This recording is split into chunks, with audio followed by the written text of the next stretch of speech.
Escucha bien porque lo que estoy a punto de contarte te hará cuestionar todo lo que aprendiste en la academia.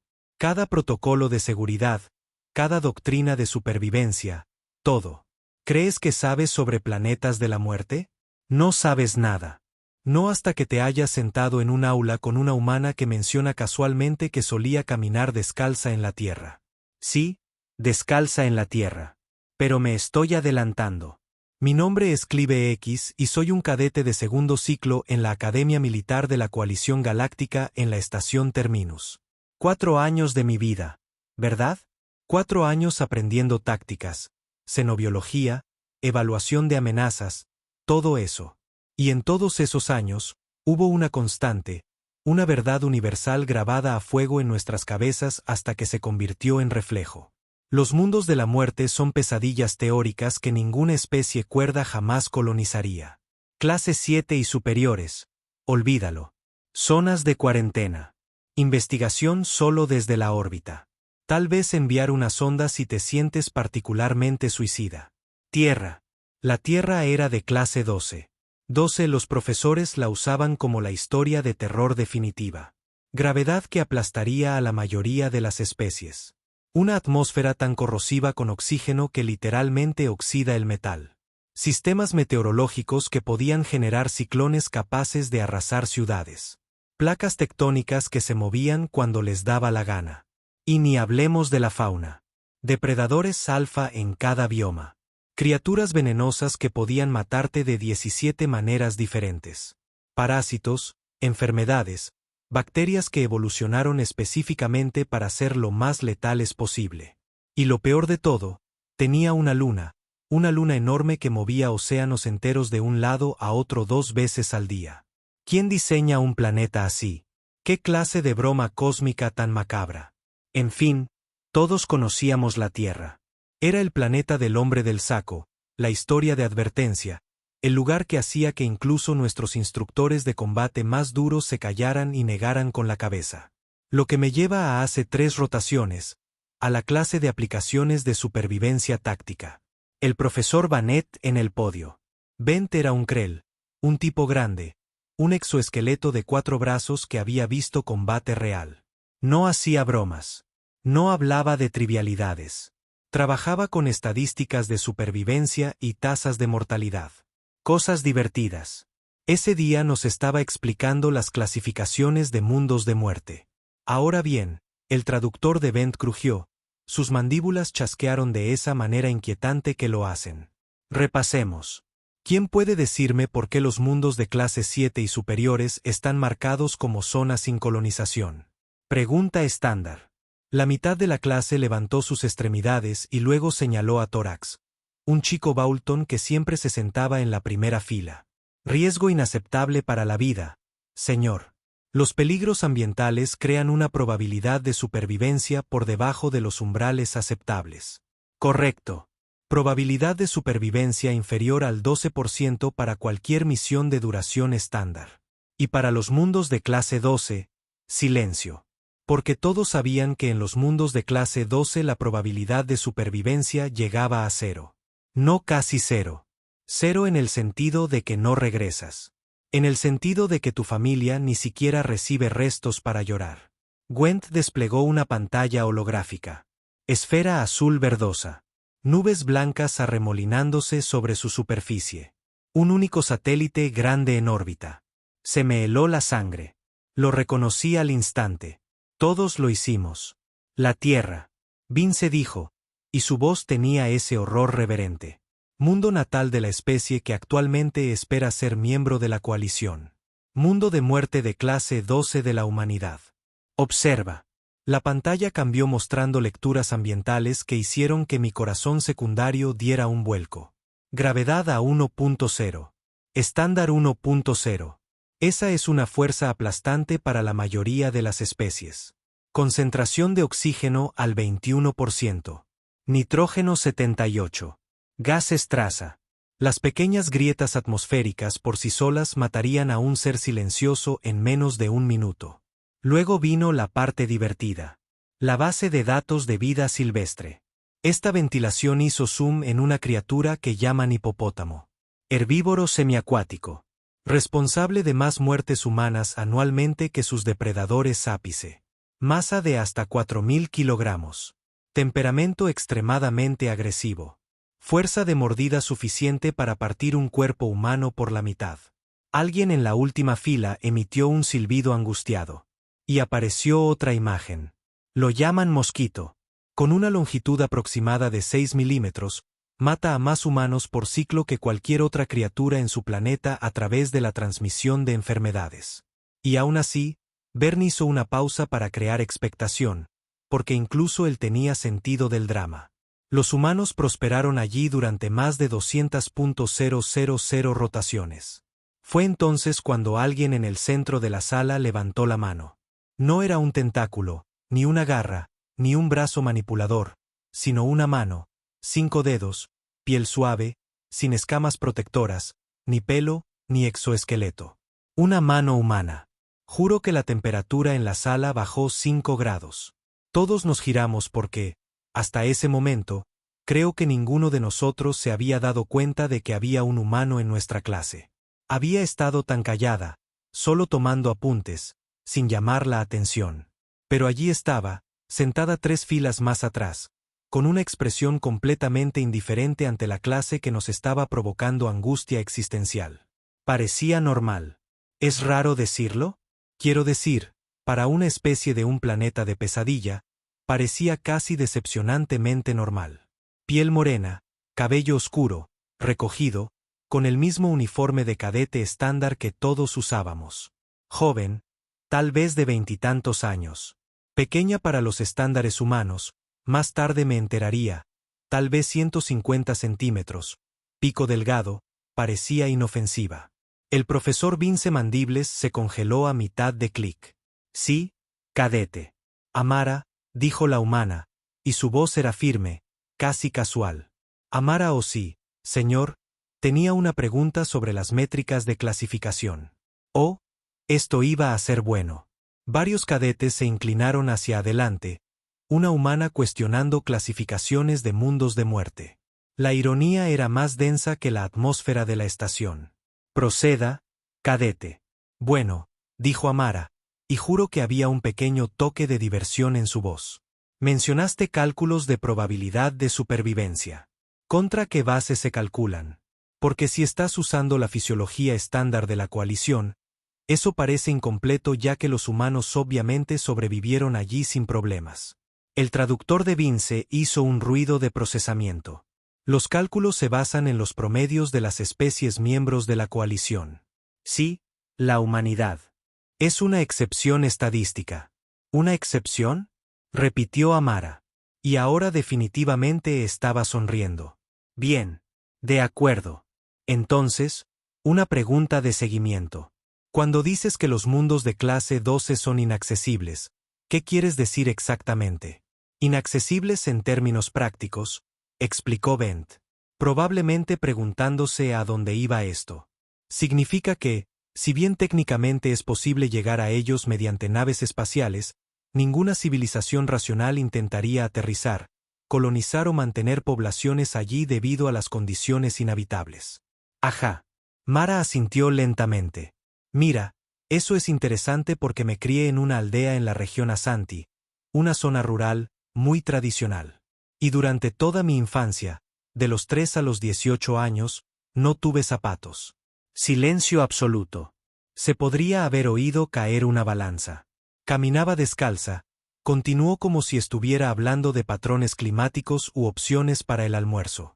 Por todas partes, a través de los bosques, cruzando ríos, bajo la lluvia, en la estación seca cuando el suelo alcanzaba los 45 grados centígrados. Teníamos serpientes, escorpiones, plantas venenosas, todas esas cosas divertidas que el profesor Bant les estaba mostrando. Y honestamente, lo peor que tuve fue una infección por espinas que se curó en una semana. Cuando las mandíbulas dejaron de moverse por completo. Entonces, cuando dices inalcanzable, dijo Amara, y ahora su sonrisa era completa, lo que realmente quieres decir es inalcanzable para ti, ¿verdad? Y ahí fue cuando todo cambió. El silencio en esa sala de conferencias duró exactamente 4,3 segundos. Lo sé porque mi implante neural lo grabó todo. 4,3 segundos de 200 cadetes procesando colectivamente lo que esta pequeña humana acababa de decir. Entonces estalló el caos. No el tipo violento, sino el tipo confuso, el tipo en el que todos empiezan a hablar a la vez porque toda su visión del mundo acaba de ser pateada en los dientes. El superdotado Bolton prácticamente vibraba en su asiento. Eso, pero los informes de toxicidad, las cargas bacterianas, el índice de radiación UV. Amara simplemente se encogió de hombros. Existe el protector solar. Existe el jabón. No somos tontos. La gravedad, gritó alguien desde atrás. Creo que era Plex, un Navian cuyo planeta natal funcionaba con un estándar de 0.6. 1.0 aplastaría tu estructura ósea con el tiempo. En realidad hace que nuestros huesos sean más fuertes, respondió Amara. Examinarse las uñas así era la conversación más aburrida de la galaxia. Menor gravedad te debilita. Hicimos estudios cuando comenzamos los viajes espaciales. Nuestros astronautas tenían que hacer ejercicio 3 horas diarias solo para prevenir la pérdida ósea en gravedad cero. Su especie probablemente tiene pesadillas con la osteoporosis. Claro, el profesor Bent finalmente se recuperó lo suficiente como para que sus mandíbulas funcionaran. Cadeto, si bien tu perspectiva es esclarecedora, los peligros documentados se basan en datos objetivos. Las presiones evolutivas de la Tierra crearon un entorno fundamentalmente hostil para la vida compleja. Y sin embargo, Amara se puso de pie y noté que se movía con una gracia natural que parecía extraña para alguien que supuestamente creció en una gravedad aplastante. Aquí estoy. Aquí estamos todos. 6.000 millones de humanos. Según el último recuento, prosperaba, construía ciudades, creaba arte, desarrollaba tecnología, y al parecer, aterrorizaba a la galaxia con solo existir. Caminó por el pasillo hacia la pantalla holográfica, y juro que la mitad de la clase se apartó al verla pasar, como si fuera peligrosa. Lo cual, considerando lo que acabábamos de aprender, tal vez lo fuera. ¿Puedo?, preguntó, señalando el panel de control. Una vez que el traductor volvió a hacer ese ruido de procesamiento, se salió completamente del guión. Ahora supongo que Amara tocó la interfaz con facilidad practicada. El holograma de la Tierra se desplazó, acercándose a una región específica. Verde, muchos ríos, vegetación densa. Aquí es donde crecí, dijo. Ghana, África Occidental. Clima tropical.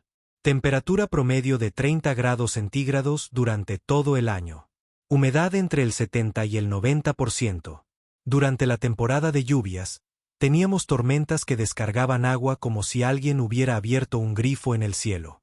La pantalla mostraba datos de precipitación. Plex hizo un sonido de ahogo. Teníamos un río cerca de nuestra aldea. Amara continuó mostrando imágenes. El río Pra, un lugar hermoso, también hogar de cocodrilos que podían crecer hasta 5 metros de largo y pesar más de 700 kilos. Mi abuela solía lavar la ropa allí todos los días. Eso es una locura. Esto de Ulix, un corán cuya especie evolucionó en un mundo acuático plácido sin nada más peligroso que los filtradores. La evaluación de riesgos por sí sola. Evaluación de riesgos. Amara se rió. Y no fue una risa maliciosa, solo genuinamente divertida. ¿Sabes cuál fue nuestra evaluación de riesgos? No seas tonta. Mantente alejada del banco. Mantén los ojos abiertos. Respeta al animal. Coexistimos. Cambió la imagen de nuevo. Bosque denso, sombras, algo con colmillos, leopardos, depredadores de emboscada, fuerza de mordida de alrededor de 300 kilogramos por centímetro cuadrado. Podría matar a un humano sin problema. Teníamos uno que solía pasar por nuestro territorio. ¿Sabes cómo lo llamábamos? Quarker. Ese era su nombre. Conocíamos sus patrones. Él conocía los nuestros. Lo dejábamos en paz. Él nos dejaba en paz. ¿Le pusiste nombre al depredador alfa? Solté antes de poder contenerme. Amara se giró para mirarme y sus ojos eran de un marrón cálido que contradecía por completo la historia de terror que estaba contando. Claro. ¿Por qué no? Era un vecino. No le pones nombre a tus vecinos de donde eres. Mis vecinos no tienen colmillos. Qué triste, dijo completamente muerta. Pan suena aburrido. Alguien rió. Nerviosa, aguda, pero aún así una risa. La tensión se rompió. Un poco. El profesor Bent estaba pasando por algo. Lo noté por cómo le temblaban las antenas. Crisis profesional. Probablemente 4 años enseñando la teoría del mundo de la muerte y aquí estaba un humano desmantelándola todo con anécdotas personales. Cadete O, dijo con cuidado. Debes entender que, desde nuestra perspectiva, la supervivencia de tu especie es improbable. Los modelos estadísticos sugieren que la Tierra debería haber filtrado la vida compleja hace millones de ciclos, pero no lo hizo. Amara dijo simplemente, y tal vez ese sea el punto. Tal vez tus modelos se basan en especies que evolucionaron de forma fácil, cómoda y segura. Sacó otra imagen. Humanos, muchos de ellos corriendo por lo que parecía un infierno andante. Una carrera de algún tipo. Esta es la maratón incapacitante, explicó. 250 kilómetros a través del desierto del Sáhara. Temperaturas de hasta 50 grados centígrados. Los participantes llevan sus propios suministros, corren durante 6 días seguidos, y la gente lo hace por diversión de forma voluntaria. Pagan por hacerlo. Torix parecía que se le derretía el cerebro. ¿Por qué? Porque podemos, dijo Amara. Y ahora su sonrisa tenía dientes. Porque está ahí. Porque algo en nosotros necesita conocer nuestros límites y luego superarlos. Tu especie evolucionó para sobrevivir. Nosotros evolucionamos para conquistar. No estaba presumiendo. Esa era la parte aterradora. Simplemente estaba diciendo la verdad. ¿Quieren saber algo gracioso? Continuó, claramente en racha. Cuando los humanos contactaron por primera vez con la coalición, pensamos que ustedes eran los frágiles. Tuvimos que rediseñar completamente nuestras naves porque su especie no podía soportar nuestra gravedad estándar. Tuvimos que reformular nuestra comida porque nuestras especias literalmente los hospitalizarían. Tuvimos que atenuar nuestras luces porque nuestro brillo normal les causaba dolores de cabeza. Las mandíbulas del profesor Bent chasqueaban irregularmente ahora. Patrón de estrés. Pensábamos que el espacio iba a ser peligroso, dijo Amara en voz baja. Pensábamos que seríamos los débiles aquí afuera. Imaginen nuestra sorpresa cuando nos dimos cuenta de que la galaxia estaba llena de especies que piensan que una lluvia ligera es un desastre natural. Que consideran un cambio de temperatura de 20 grados como un clima extremo. Que necesitan equipo de protección para visitar planetas que nosotros consideraríamos lugares de vacaciones. Miró alrededor de la habitación, haciendo contacto visual con varios cadetes, incluyendo yo. Su mirada era firme, segura, casi desafiante. Así que sí, dijo. Caminé descalza por la tierra, nadé en ríos con hipopótamos río abajo, dormí bajo las estrellas en territorio de leopardos, comí comida que probablemente mataría a la mayoría de ustedes solo por una reacción alérgica. Y estoy aquí. Estamos aquí. 6.000 millones de nosotros listos para unirnos a la coalición.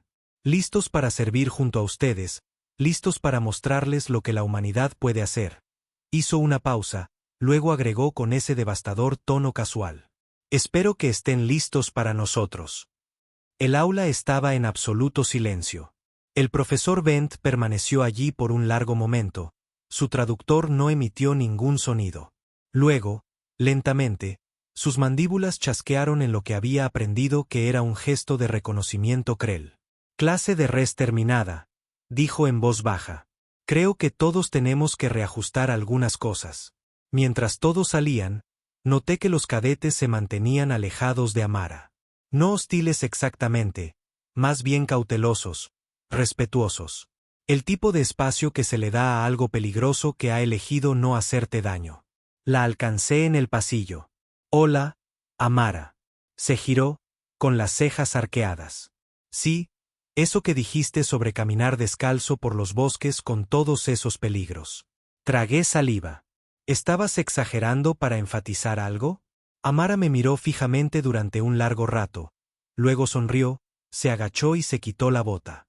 Su pie estaba descalzo, calloso, con cicatrices. El pie de alguien que había pasado años caminando sobre superficies que destrozarían mi piel escamosa en minutos. No exagero, dijo, volviéndose a poner la bota. Eso es lo normal los martes de donde yo vengo. Se alejó, dejándome allí plantado, reconsiderando fundamentalmente todas las suposiciones que había hecho sobre la supervivencia, la evolución y lo que significaba ser peligroso. Porque esto es lo que comprendí en ese momento. Los humanos no estaban sobreviviendo en la Tierra. A pesar de sus peligros, estaban prosperando gracias a ellos. Cada veneno, depredador y presión los había hecho más duros, más rápidos, más inteligentes, más resistentes. La Tierra no había intentado matar a la humanidad. Ella los había forjado. Y ahora estaban allí, caminando entre nosotros, descalzos, imperturbables y absolutamente aterradores de la manera más natural posible. La galaxia estaba a punto de volverse muy interesante.